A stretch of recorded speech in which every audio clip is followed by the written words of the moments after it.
It's movie time, and we're back again with movie time. Hey everyone, how you doing? Sorry for the late start, but here we are. It's like hope that y'all had a fabulous weekend, and welcome to our Wednesday movie time. And with me tonight is my co-host Arpo. Hey Arpo, how you doing? I'm doing just great. WC is doing the camera work for me tonight. Is he doing okay? Uh huh.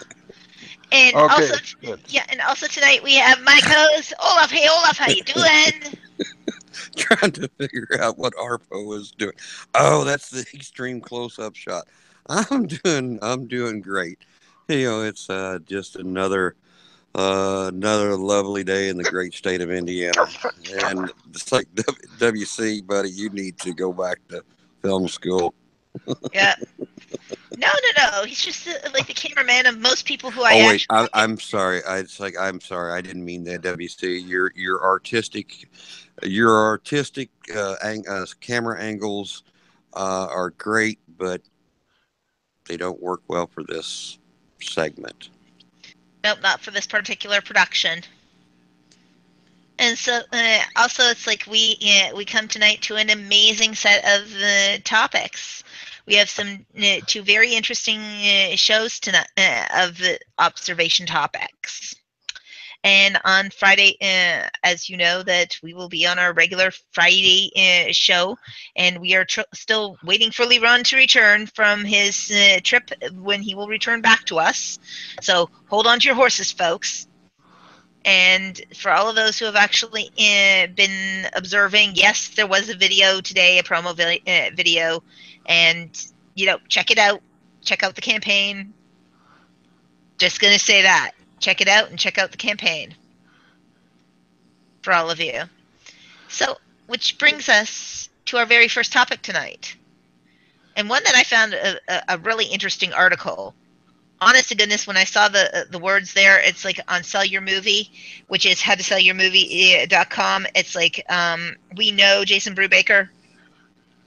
We interviewed Jason Brubaker, so he has a very interesting article here. It's called The Hi, Seven. Jason. Hi, Jason, and hopefully you come back to us very soon. Because no, we were not finished during our interview, and we'd love to interview again. The article itself is called Seven Lies Film Distributors Like to Tell Filmmakers. Now, what do we think that some of those seven lies are? Well, Um, Go ahead. I'll let you I was go. going to say the number one lie is selling a movie is hard work. Mm-hmm. That's why the distributor gets such a big cut on the money because it's hard work to sell your movie in today's digital platform. Mm-hmm. Now, now, okay. That being said, it is one of those things of, yeah, it is in today's digital world somewhat of a big sea of things. But I'm sorry, when you have the relationships with the people that you do, there is so much content and availability of places to go out there. Yeah, that is a major lie, but that might be lie number 8. So let's find out, Olaf. What one do you think is a major one of these 7 lies? Um, how about we can. It's like we can get your movie into places that nobody else can. Interesting. We'll Yeah, get you special placement. we'll get you a special placement. And you know what? Some people do have those kinds of relationships. So it's not necessarily a lie. It's like it depends on the relationships that they have. Yeah, Right. Because some It's like, but distributors have great relationships with with buyers and with certain exhibitors. but that's right. But nowadays, like I say, nowadays you have iTunes and Google Play and all those and Amazon and the different ones. So, do they have Yeah. those relationships with those people? well, even if they do, what they don't want you to think about is the fact that there are only so many spots, top spots Yeah. where they can put the movies. And with literally thousands of movies a month going on digital streaming, there's no way to guarantee what movies are going to get into those top slots, no matter who they know. Right. Well, it's also about availability. It's also about day and dates, because it's like don't forget everybody's vying for those same spots. So Yeah, it's not and like they all have friends there too. Yeah, so here are ones that you might not think are, but it's expensive to take your movie to market. Okay, let's dispel this myth right now. Is it a lie? Technically, yes and no. It depends on the market. Yeah. Well, first of all, getting a movie into the marketplace, yeah, it is expensive, but not anymore as expensive as it used to be. You used to have to pay for prints, a lot of prints that advertised, like a lot of print work and a lot of film processing and stuff like that. Well, in the day of digital, we have a chance of just push a button and send it off to your distributor, Right. and send it off to the actual visualizing platform, because we don't really need to have it's like the movie's already digitized onto there. Even the digitization process has become that much easier. Then you still, you still encounter some costs, and there was like like encoding the movie and closed caption and things like that, errors and omission policies that come into play. Yep, E&O is a big, huge part of it. Yes, it's like, and at the same time, you know what? It's like even that has gotten its own objections overcome by simple things like, for example, with it, things like overhead risks and stuff like that. It's like when you don't have as much that you have to put out, they have to put out hard drives and digital informations and encoding. Also, in terms of a lot of those other expenses like dubbings and stuff, there's now new software that's coming out that will take over dubbings that's being developed. So it will make it that much easier that, you can basically take a film and overdub. So we are catching up with technology, that we are making our lives a lot easier. So in other words, it's a yes and no lie. Right. Even though Jason himself says, it's like it's not expensive. Unlike DVD, there's no manufacturing warehouses or shipping or physical costs. And there isn't. It's like now there's a physical hard drive, though, that you use. And I suppose that initially it's like the lawyer who charges $20 for all of their clients to park the same car. Right. Cool. That's your $200 an hour for them parking the car, but they get it off of 20 clients. Mm-hmm. Yeah. So the second one, I found a really interesting one. We are not an aggregator, we are a distributor. Okay. As we have learned about aggregators and distributors, I'm not quite sure if this is a lie. Because they do have distinctive things that do happen. Right. And I'm not going to say that it's not a lie, because it is possible it is a lie. It could be a huge lie in regards to this. Now, a lot of distributors are starting to pass the buck over to the filmmakers towards the P&A costs, towards doing your advertising, having a lot of input into your advertising. No longer is it leave the campaign to us, little girl and little boy, and just you go run along and make another movie. Yes, they would like you to have a clue and a plan put together for like, what do you think, and contribute into the marketing plan. Are you the sole person to do that as a distributor? No, they share out some of those costs with you, the filmmaker, and vice versa. Aggregators, it's completely you who is doing that. So different animal. And again, like we had mentioned in our aggregator show. Yeah, I mean, I think in this case he's kind of oversimplifying what an aggregator is as opposed to a distributor. Yes. Because he says in his article that a movie aggregator is simply a volume distributor. They gobble up as many movies as they can and then throw them into the digital marketplace to see what sticks. And that more and more regular film distributors are starting to pick up on this model. But I don't know that that's necessarily true. Yeah, it's like that's a really gray area. Yeah. In regards to that, and I would love to ask Jason that the next time that we come in. He comes in on this because it really is one of those, really. Because we've had aggregators on the show, and we know that they do more than just volume distribution. Right. Exactly. And the only thing is it's they don't take the same kind of dealings as a distributor in terms of what they use in terms of the marketing costs and stuff like that. A lot of that does fall more onto the filmmaker. And you hand them the product, they sell the product versus you hand them the product and they help they work. It's like they do some of the costs, but they also do a lot of the recruitment first. Yeah. In that sense. So yeah, it's like again lie. A half lie.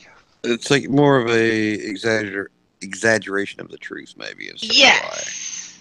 Embellishment of the truth. Exactly. Ababamansis. Yeah, there you go. Yes. Oh, hey, number 3.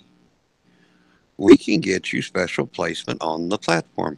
I think I mentioned that. Yes. Yes, I was about to say I have a strange case of deja vu. Deja vu. Wow. Yes.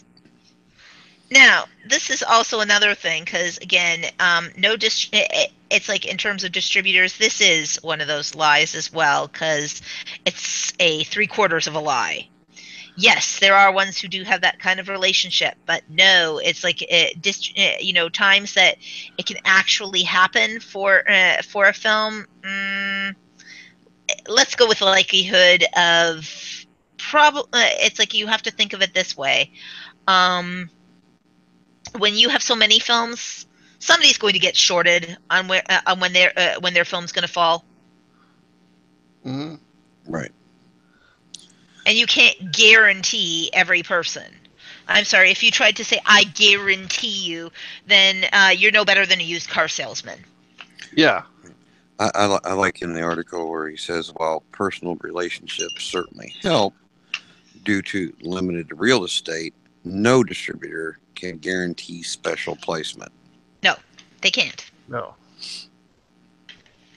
Which brings us to number 4. Would you love to tell us number 4 there, Olaf? Sure.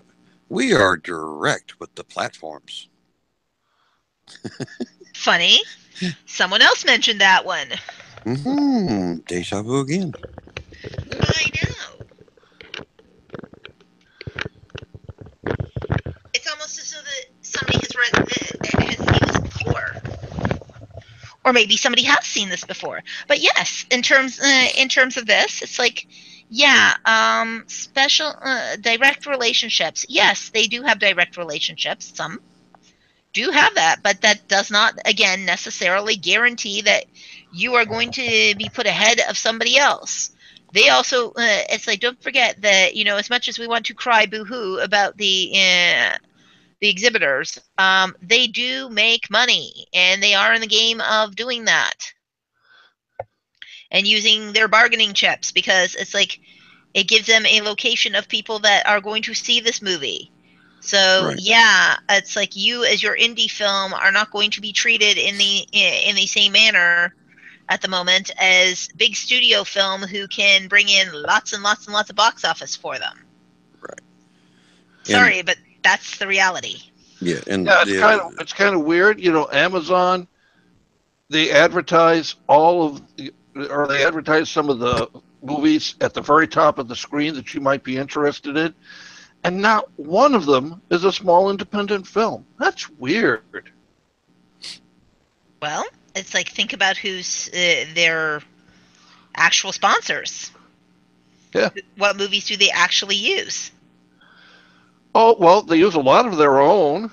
Yes. And movies that are on Stars and movies that have been put out by Warner Brothers and Sony and Studio system. Exactly. Yeah. Not it's like yes, they buy up independents, but that's not the first thing that they, unless that is actually one of your preferences, because it's like that's one of the things that in terms of preferences, if you look at my Netflix, it would be like that would be the first thing that they would pop up for me, because I tend to be more attracted to the indies versus the mainstream movies. Right. Yeah, mine just pops up a bunch of horror movies. I don't know why. I don't know. Maybe you're scary. I am scary. Well, in fact, I'm so scary, I haven't read the article. Well, I'm going to tell you what number 5 is. Okay, Mr. Scary, you go ahead. We'll market that movie for you. Exactly. For only $99.95. We will get you that special placement now, right there in the platforms. Now, No. okay, again, this is one of those half lies. Because yes, going with a distributor versus going with your own self-distribution platforms and sometimes aggregators, yes, they will market the film for you. That is the whole idea of their advertising budget. We have 50,000 people in our email address file. Whee! Yeah. But marketing it for you, again, is a relative term. It's like that, okay, let's try and go through what is market it for you. It's like, well, it's like, yeah, they certainly will take it to market. Yeah, certainly have a shot of it going, out there, but do you have any better a shot than if you would have gone with an aggregator or marketing it yourself? Right. No, it'd be about the same. Yeah, you're still Yeah. Well, maybe about a little bit better marketing yourself. Yeah. But Yeah. the point is, too, is you don't know how long they're going to market your film for you. I mean, you're usually locked into a deal with them for 5 or 6 years. Actually, you're locked into in perpetuity. In perpetuity. Perpetuity. Boy. A lot of times as a newer filmmaker, you are locked in perpetuity. There is a reason why. There is a somewhere halfway that you usually can grind the deal the second time around between 5 to 7 years to in perpetuity, but in perpetuity is usually your first film. Yeah. Right. And, maybe, they'll market your film for, the first week. Yeah. Yeah, but when they're doing this marketing. And if it doesn't do big business for them right away, they're going to move on to somebody else's film. And they're not going to care about yours anymore. Even though they have this big 50,000, email list, like you said, I mean, they go to market, they send their bulk email out to these 50,000 people. Maybe your particular film only hits 2,000 of that 50,000 as far as being the target audience for your film. So you paid them this money, but they've only gotten a few people instead of looking at it, looking through and going, okay, we got 50,000 in our mailing list.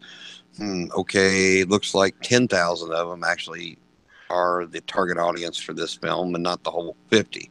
Yeah. Well, I'm going to let you in a little dirty secret. What? That 50,000 list, when you sign up with them, you'll be part of that list. Most of that list is the other filmmakers that they work with. They're really not looking for your target audience. You have to know your own target. First of all, this thing gets back to the discussion we've had many a time. You must know your own target audience. Second, it's like when he's talking about knowing their marketing strategy, that's what you need to know before you even sign on the dotted line. How are they going to market your film? Have them put in writing how many theaters that they're having this open in. Are they doing it as wide, limited? What is their release plan for you? Having them explain to you exactly what is going to be what is going to be the targeted goal. When are these goal lines supposed to be met? As you have an ROI in terms of that, you need to have the same sort of ROI from your distributor. Right. Yes. So in other words, before you sign on the dotted line, you also have to look for these other things called third-party sales. Are they going to do that? And this is something that they try to sneak in for a long period of time on there. And who can tell me what third-party sales are? Put your hands up if you know. Usually they're frat houses and sororities. Wrong.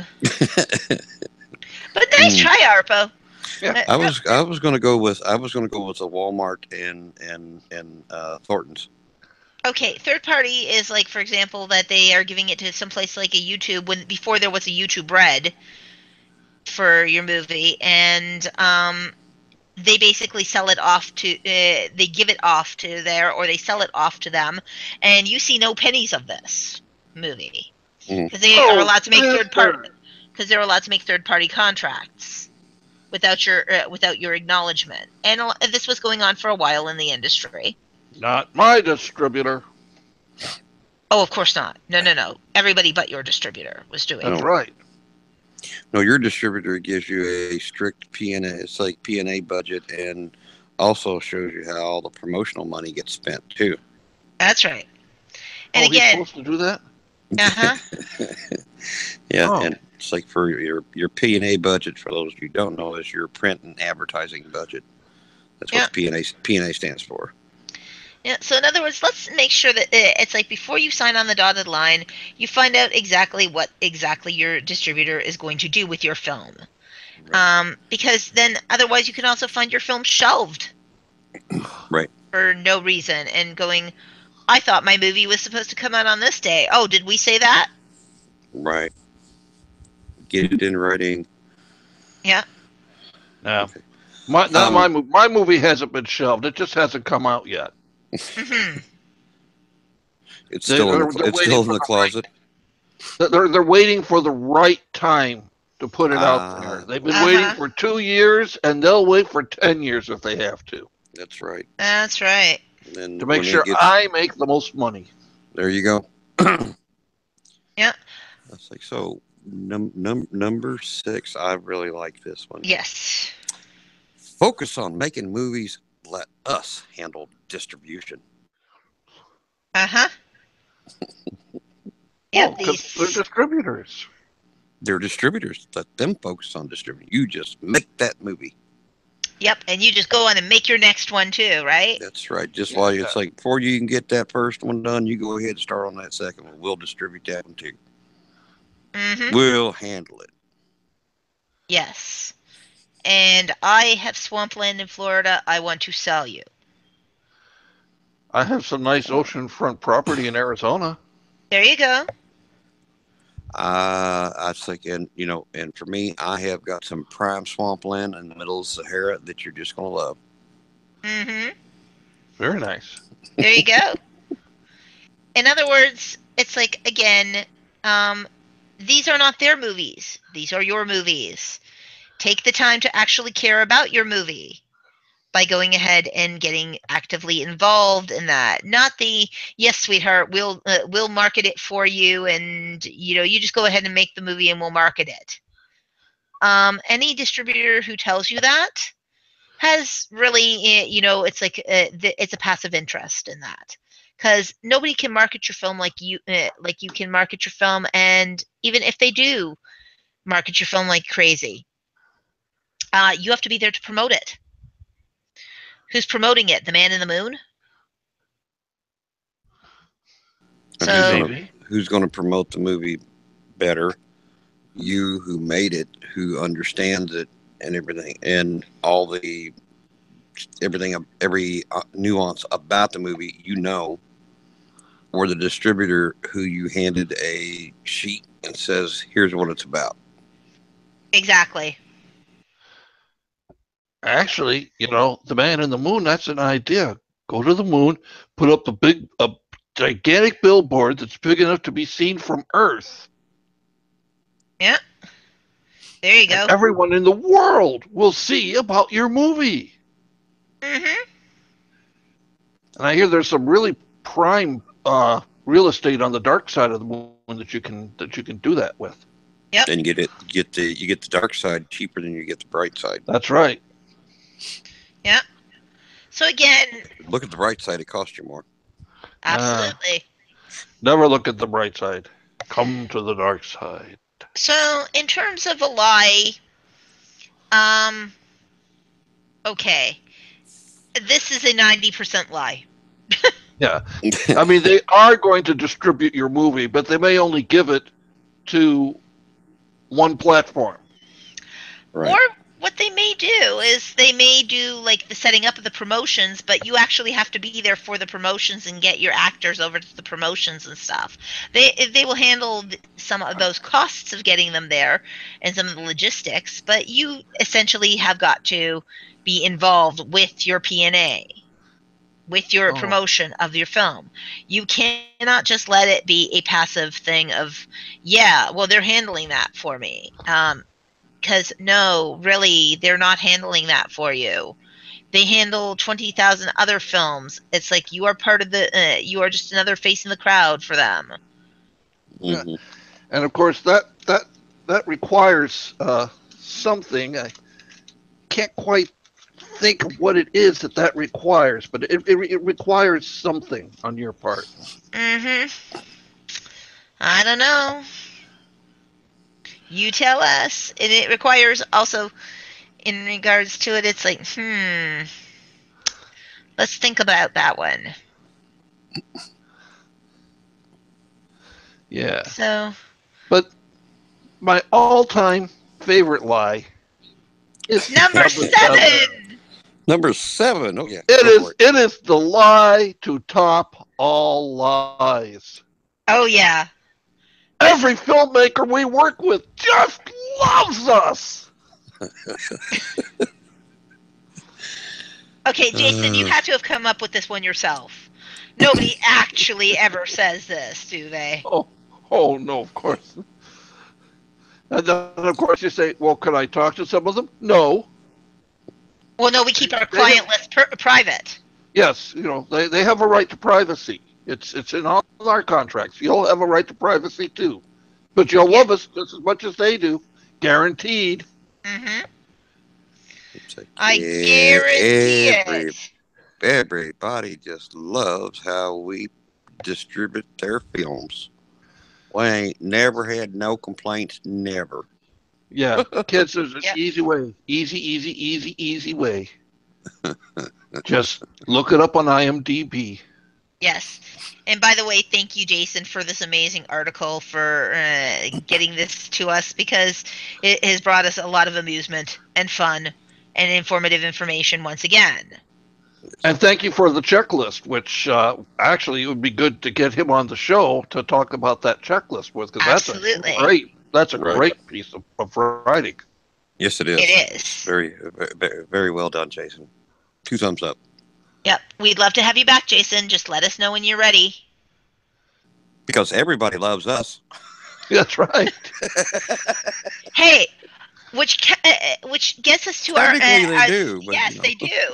By the way, we can now officially announce we are on 16 podcast stations. Woohoo! Awesome.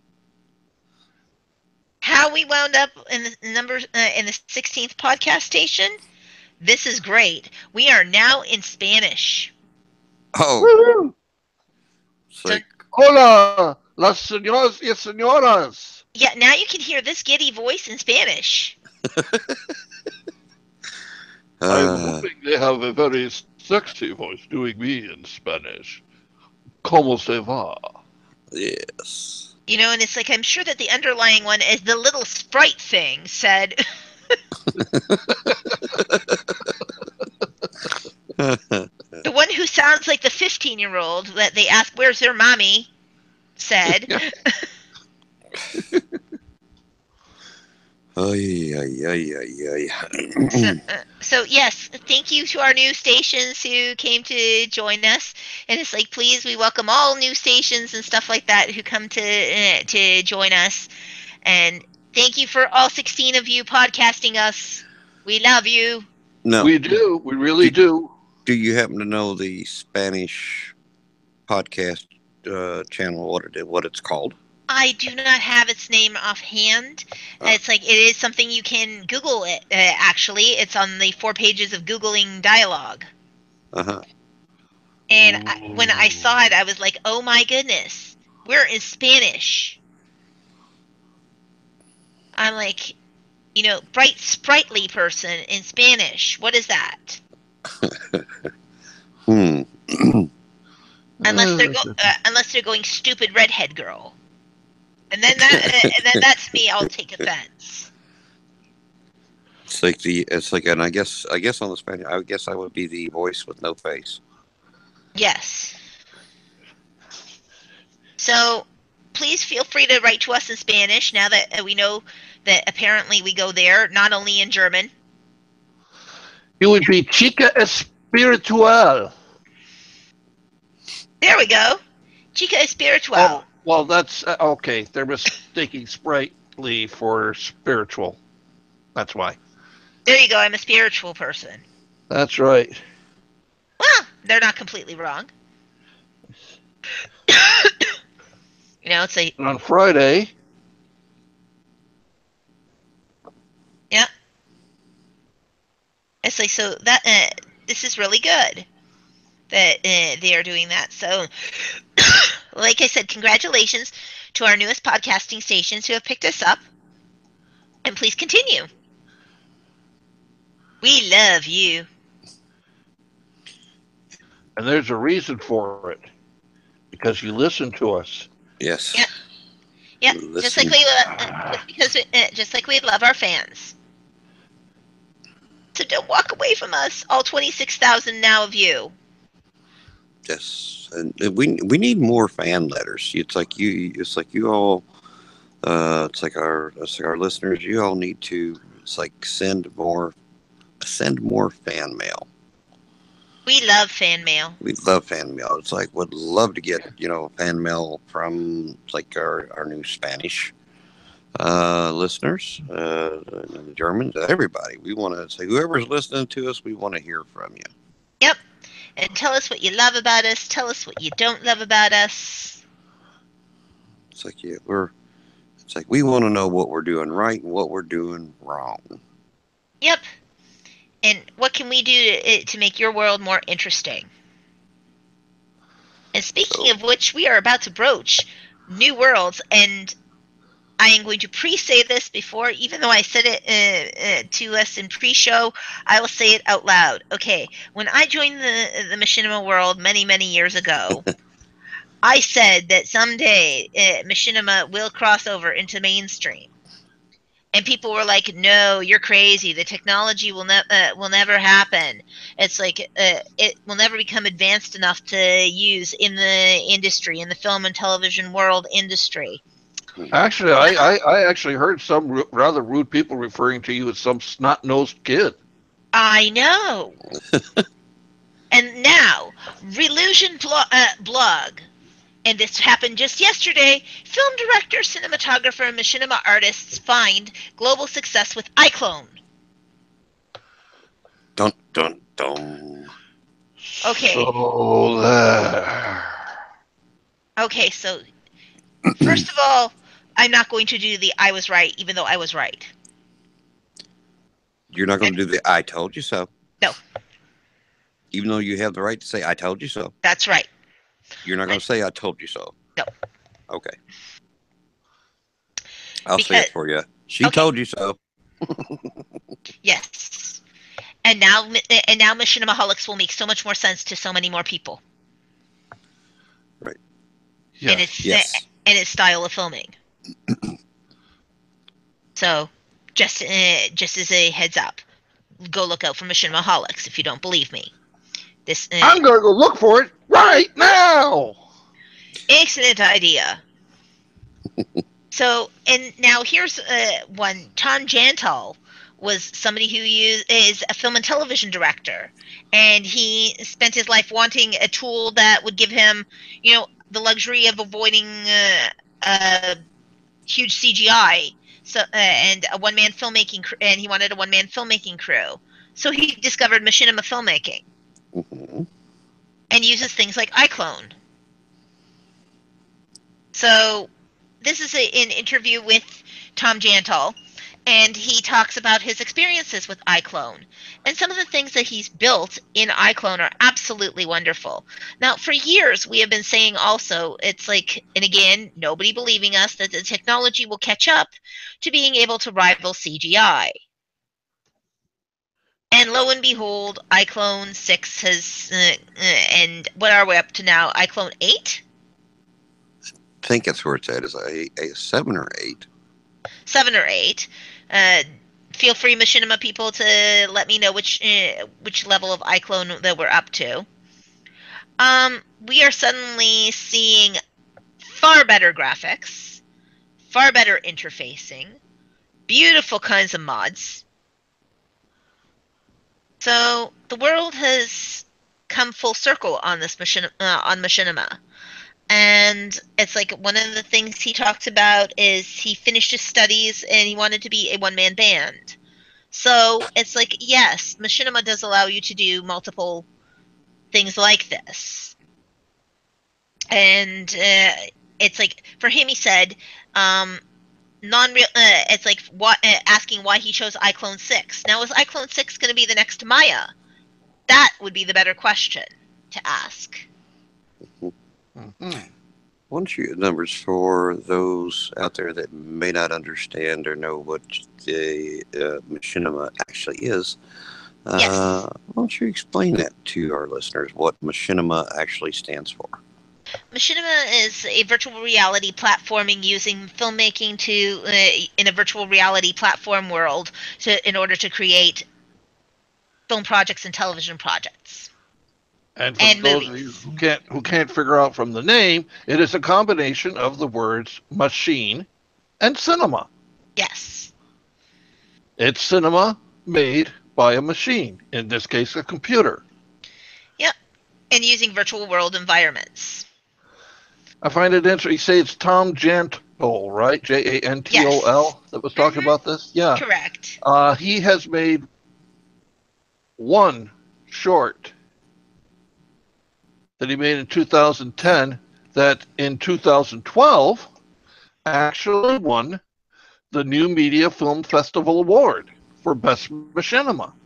Yep. It's starting to become a category. So... Well, I mean, the stuff you can do with the Iclone is just phenomenal. It is. And, you start looking at, say, with Iclone, and you say the graphic, and they always thought, graphics were never going to be where it needed to be and all that. But you look at some of the gaming engines and stuff that they're using now for these video games. Yep. And, that's on the lines of Iclone. Yep. Probably some of the stuff is probably made in Iclone to be put into the games. Yes, and the graphics and everything are getting so just realistic. Oh yeah. It's like, and I mean, it's like technology has leaps and bounds advanced the way that it looks. So now we are no longer in sorry, but we are not in your typical realm any longer. It's like the graphics have improved, the interfacing has improved. Look at companies like Bethesda.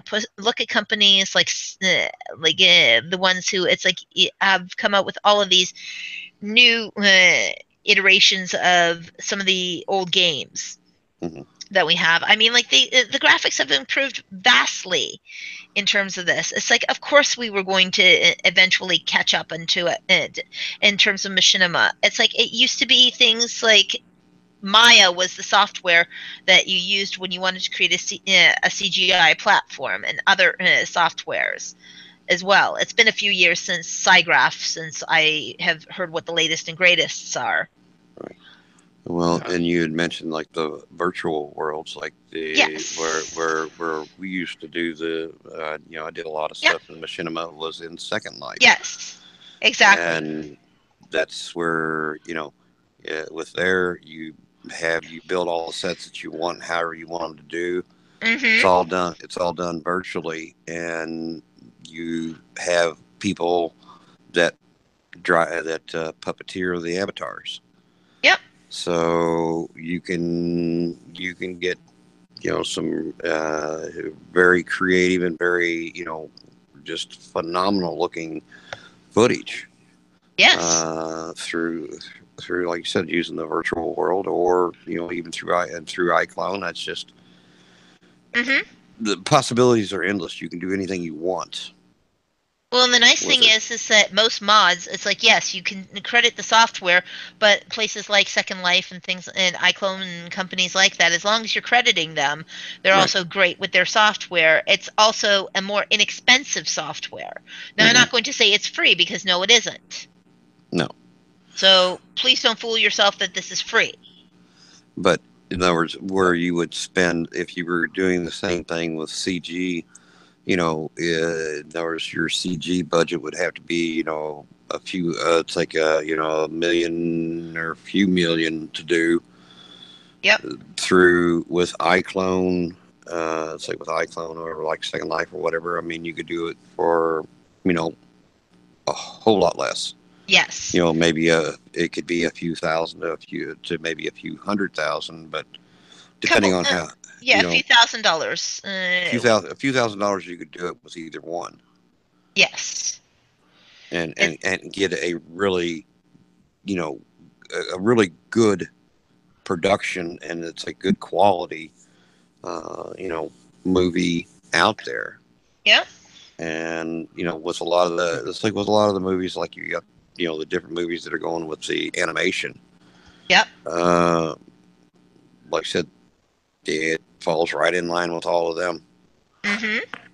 It really is. And one of the things is that if you look at Iclone, if you look at even Second Life of the past versus Second Life today, if you were to go back 5 years, look at the quality of virtual cinema that you have today versus the time of Iclone, and versus the time of 5 years ago of looking at Second Life software. Right. And Movie Storm and all of those other ones that have come out there. There are so much that you can do. And I'm just going to show something here. This is something that was just made a week ago using Iclone. Yep. Okay. This is how far Iclone has come. And I'm sorry you're not going to be able to hear it, but you're going to see how far the animation in Iclone has come. So. Yeah. Do that. Do that.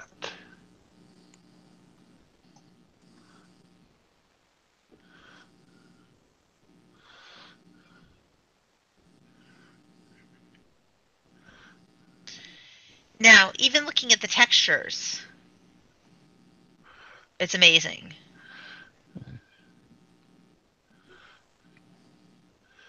Unfortunately, this is a Vimeo video, and my computer hates Vimeo. But look at the wrinkles on the face. The reflection in the glasses. Yeah, don't look at the kind of choppy delivery, but look at look at the image quality over the delivery, because it's like, unfortunately, it's like it depends on your processing speed to be able to do it.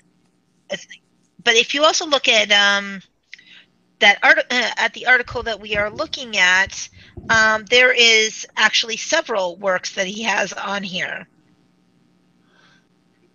And looking at the graphic quality here, he has The Day That Alice Died, which he did, and the graphic quality is absolutely amazing.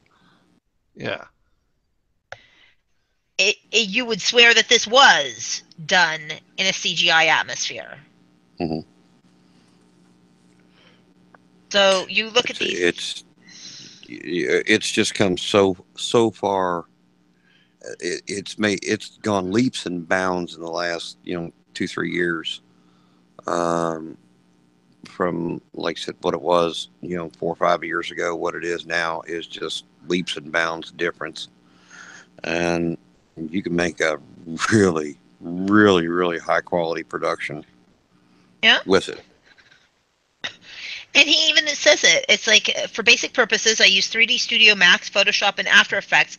Often use some of these softwares in completely wrong purposes. For example, sometimes I use Photoshop for quick modeling tools, After Effects to process the photos, and Unity to retexture the stuff. Then I put it into Iclone, and there you go.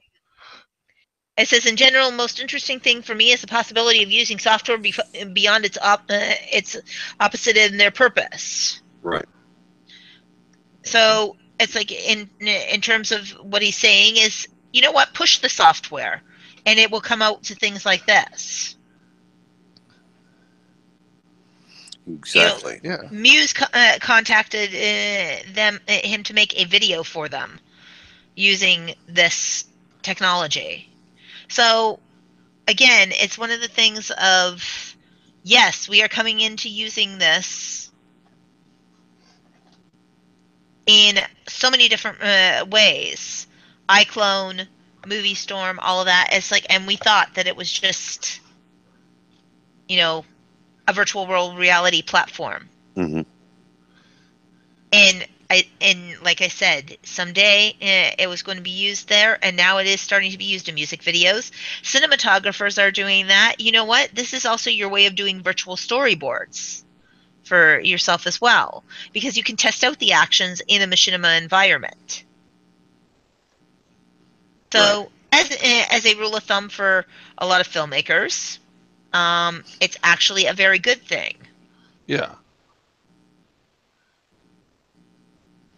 It's like my voices on, or my voices are on several different machinimas out there. Yep. Very true. And you can see what's happening, and and they asked him, it's like, so what does the animation community expect from you in the future? And he said a couple of answers answer that question. According to most modest version, animation community can expect a revolution in a brand new era of animation, a paradigm shift, no less. So I would agree with that. Yeah. We can expect a bunch of half-done experimental mistakes as well, and also, like I said, dealing with different softwares that he's talking about, Unity, all of these softwares. In terms of that, it's like, really, if you look at it, it's one of those wow, oh wow moments. Mm-hmm. We are finally, it's like understanding that, yes, this software does exist. Yes, we should be looking very much into it. Look to it as the next light of the future, because it is less expensive than dealing with expensive CGI software. Right. And obviously it's rivaling in terms of quality. So thank you, Tom Jantel, also, by the way, for your Reallusion log. Mm-hmm. Here's another thought to make use of the iClone is when you're if you're going to make a movie, like you said, you could use iClone or one of the other programs to make your trailer. Yep. And it would give a really good representation of what you want the finished film to look like. So as you're trying to get your movie funded, you can say, well, here's a virtual view of it. Here's a virtual concept trailer. Yep. In fact, there are some people who even say that can be used to replace storyboarding. Yeah. Because you can actually do the complete action for the scene. Right. Yeah. So it is a different way of doing virtual storyboarding and allowing for storyboards to become more lifelike. So if you think about it, it's like really there has now become a multi-purpose for having that machinima software and having that in this world. Right. Including also the ability to be able to use it also in terms of if you want to test a scene. That is another thing that you might want to do. If you don't want to storyboard it, you want to physically test a scene for plausibility, why not film it in an Iclone? Mm-hmm. Or a virtual world like a Second Life or any other machinima software. And then that way, it's like, you know what? If it works, then you can put it to real life test. Because you may as well fix the action in a cheaper way than having your actors on set and having everything lit and going, no, this is all wrong. It's like, no, it was supposed to go this way, not that way. That was like the ramp was positioned wrong. It didn't go the right way. No. Wait a minute. Somebody built the set backwards. Exactly. Uh, Oh my God. What? And I have a brief announcement, ladies and gentlemen. We have a new GoFundMe person. Thank you. Thank you, Jerome. Thank you. Thank you. You are the best. You are a You warrior. are awesome. You are awesome. You're right up there with whoever. Somebody chose to remain anonymous, which, that's fine too. But thank you, Mr. Anonymous Person or Miss Anonymous Person, whoever you are. Yes. Thank you. You are amazing. You rock.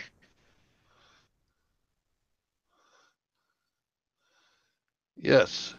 It's like...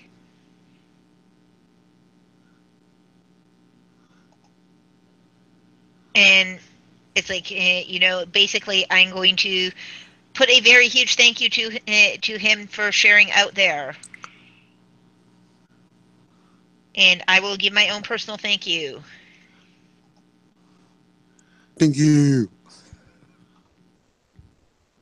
Thank you. There we go. There's a few thank yous for him.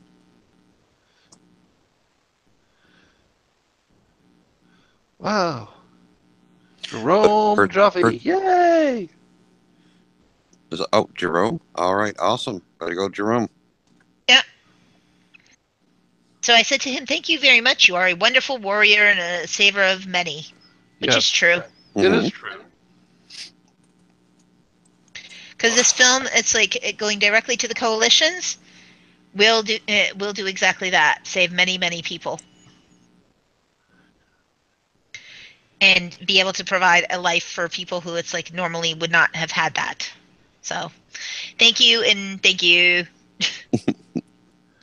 You're amazing, and keep going, people who would love to. And I'm not saying, again, thank you. It's like, and feel free to share it and do all. And it's like we have another warrior in our fight against human trafficking. Yes. Absolutely.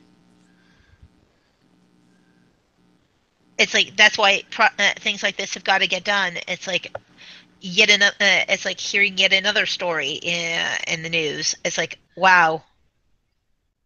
So yay.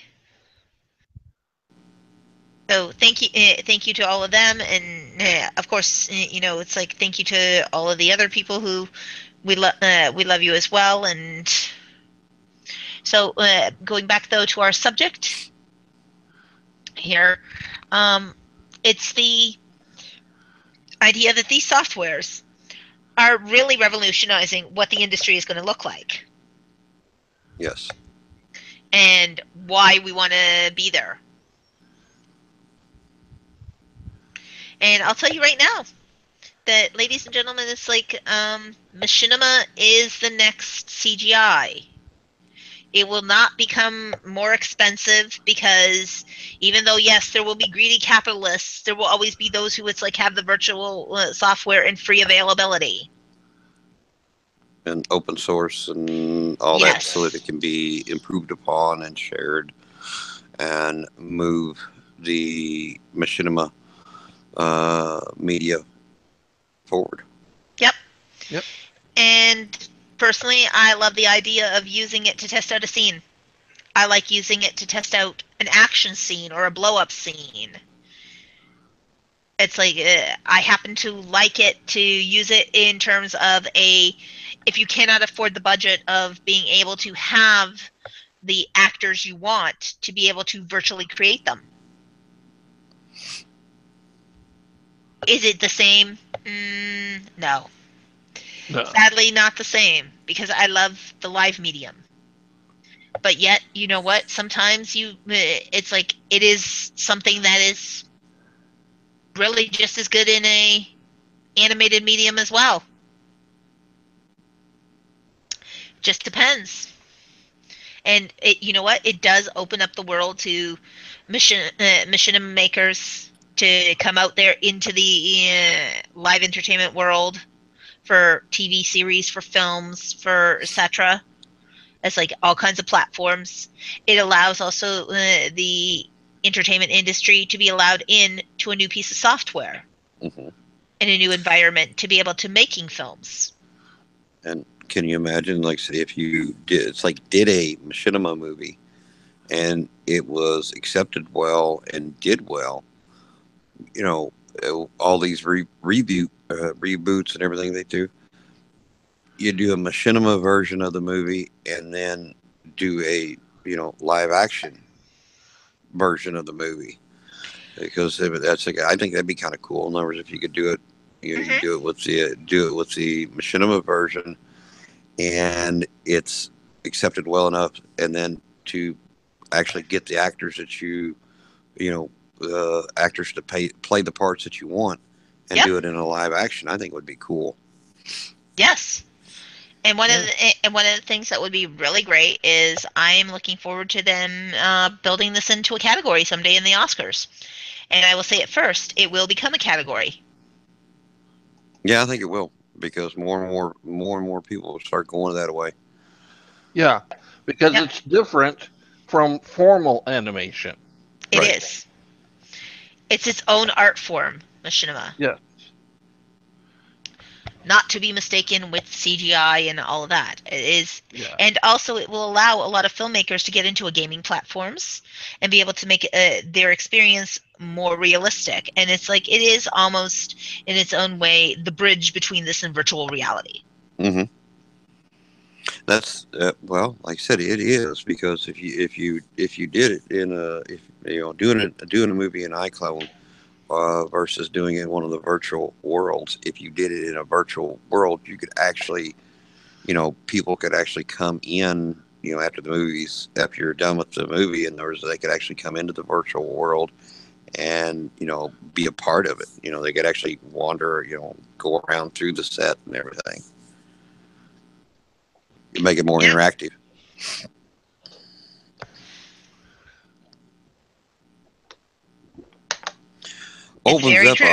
Opens up a whole new, avenue of interactive TV.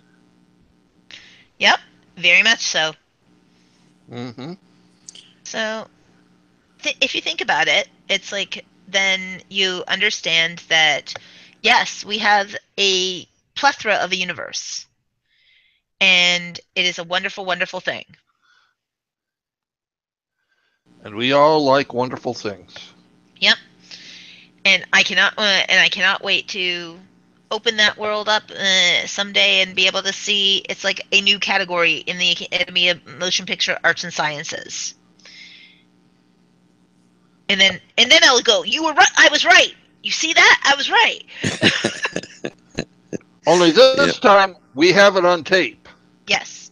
We have the prediction on tape, ladies and gentlemen. So yes. It is now out in the universe for everyone to see and hear. Yeah. Well, not make fun of. It's out there. It's been put into the universe on media. Yes. And all 26,000 of you, I encourage you to do all of that too. Yeah. Start the movement. Let's start doing this. Make it into a category.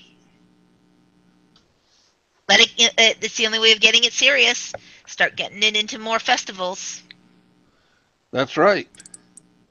Start working that Iclone. I know there's a lot of people who listen to the show that use Iclone. Mm-hmm. Yep. And this new version of Iclone is really tremendous. It's bitchin'. Well, now the 48-hour film project has a machinima.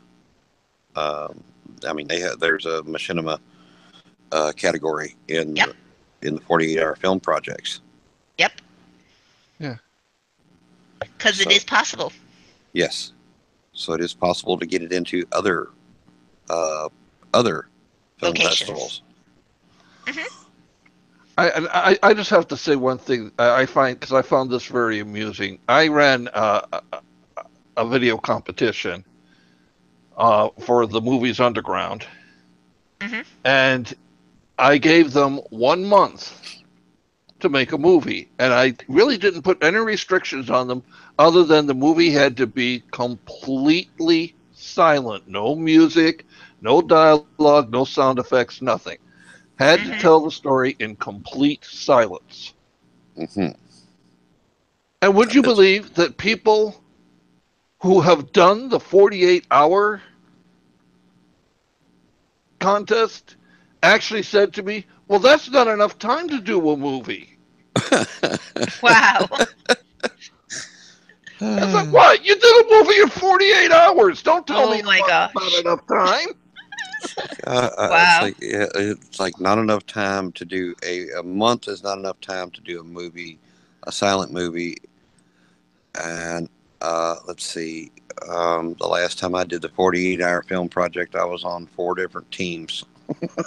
So I worked on 4 different movies in that 48 hours. I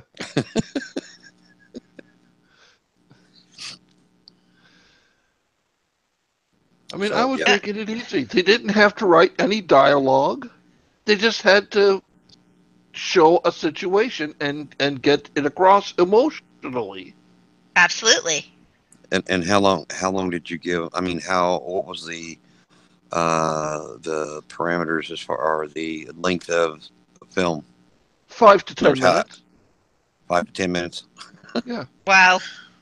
Wow. Okay. Okay, how long did it take me to do Machinimaholics? Do you remember? No, it wasn't like too terribly long. I don't. It's like was it like a week? Yeah. Yeah, it was about a week. I had to get the brain going to figure out how long. A week and 2 weeks of editing. Right. And Machinimaholics was ready. Yeah. Yep. And it was filmed in a reality style. Mm-hmm. And there you go. It's a good movie. Look it up on YouTube. Yep. Machinimaholics. It's like another good movie to look up on YouTube, and I am so pissed that he did not take my advice on this. Keith Eiler, who you may know, made what is essentially a pilot for a comedy series called Stay the Course. Mm-hmm. It is absolutely hysterical. I was after him for years to make it into a series. I said, you could sell this on television because it was so well written and so funny and so well animated. It was just like, why are you just showing this on YouTube, man? Mm-hmm. Make more episodes, write scripts. I'll help you write them if you want. In fact, I recommended a script where the tiny little country it takes place in tries to start a World Trade Foundation, or WTF.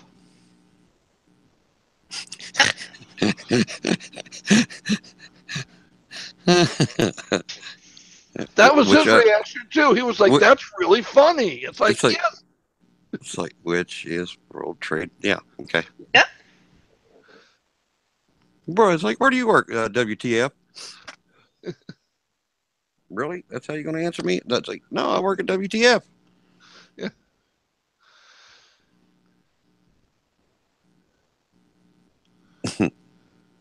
It's true. Okay.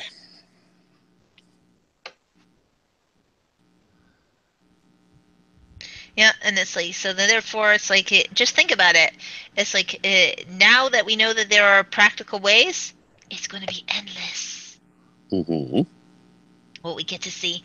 So let's have it. So Olaf, how do we get you in social media other than the 4 pages? Now that you have a footprint.